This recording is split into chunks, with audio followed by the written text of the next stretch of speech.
नगर शहरातील वाडिया पार्क जिल्हा क्रीडा संकुल या ठिकाणी खेळांची मैदानं तयार करणे, दुरुस्ती करणे, इंडोर गेमच्या हॉलची दुरुस्ती करण्यासाठी राज्य सरकारनं 51,17,25,000 रुपयांच्या खर्चाला मान्यता दिली आहे। पहिल्या टप्प्यातील 15,69,52,000 रुपयांच्या निधीला प्रशासकीय मान्यता देण्यात आली आहे। दुसऱ्या टप्प्यात 35,47,73,000 रुपयांचा निधी मिळणार आहे। या निधीमुळे जिल्हा क्रीडा संकुलाचे रूपटे बदलणार आहे। याबाबत आमदार संग्राम जगताप यांनी राज्य सरकारकडे वारंवार पाठपुरावा केला होता। त्याची दखल घेऊन क्रीडा आणि युवक सेवा संचालनालय महाराष्ट्र राज्य या विभागाचे सहसंचालक सुधीर मोरे यांनी या संदर्भात परिपत्रक काढले आहे।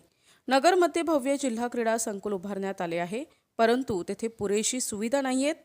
क्रीडाप्रेमी आणि विविध संघटनांनी आमदार संग्राम जगताप यांच्याकडे सुविधा देण्यासाठी मागणी केली होती। त्याची दखल घेत आमदार संग्राम जगताप यांनी राज्य सरकारकडे वारंवार पाठपुरावा केला।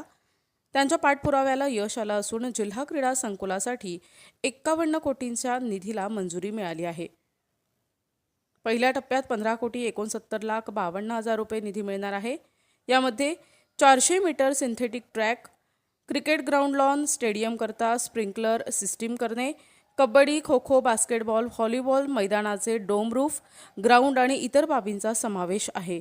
दुसऱ्या टप्प्यामध्ये 35,47,73,000 रुपये मिळणार आहेत। यामध्ये स्टेडियममधील प्रेक्षक गॅलरीज रूफिंग करणे, स्वच्छतागृह दुरुस्ती, रेन वॉटर, बॅडमिंटन हॉल अद्ययावतीकरण, वुडन फ्लोरिंग करणे, स्वच्छतागृह, सोना आणि स्टीम बाथ व्यवस्था, ऑकेस्टिक व्यवस्था, वसतिगृह, दुसरा मजला बांधकाम, पेवर ब्लॉक, संपूर्ण इमारत, रूममधील अंतर्गत कामे, जलतरण तलाव अद्ययावतीकरण, फिल्ट्रेशन प्लांट दुरुस्ती, वेट जिम, ट्रेनिंग हॉल, स्वच्छतागृह, अंतर्गत बाह्य रंगरंगोटी, प्रेक्षक गॅलरी रूफिंग, पार्किंग एरियामध्ये पेव्हर ब्लॉक 2 आणि 4 व्हीलर पार्किंग शेड करणे, स्वागत कक्ष अंतर्गत कामे, कुस्ती आणि बॉक्सिंग हॉल बांधकाम, कुस्ती तालीम अद्ययावतीकरण आणि नवनिर्मिती, दुमजली बांधकाम, तळमजला कुस्ती हौद, पहिला मजला कुस्ती मॅट हॉल, दुसरा मजला बॉक्सिंग हॉल, कबड्डी आणि खो खो मैदानाचे अद्ययावतीकरण, डोम रूफ आणि स्वच्छतागृह बांधकाम, 2 सिंथेटिक टेनिस कोर्ट तयार करणे,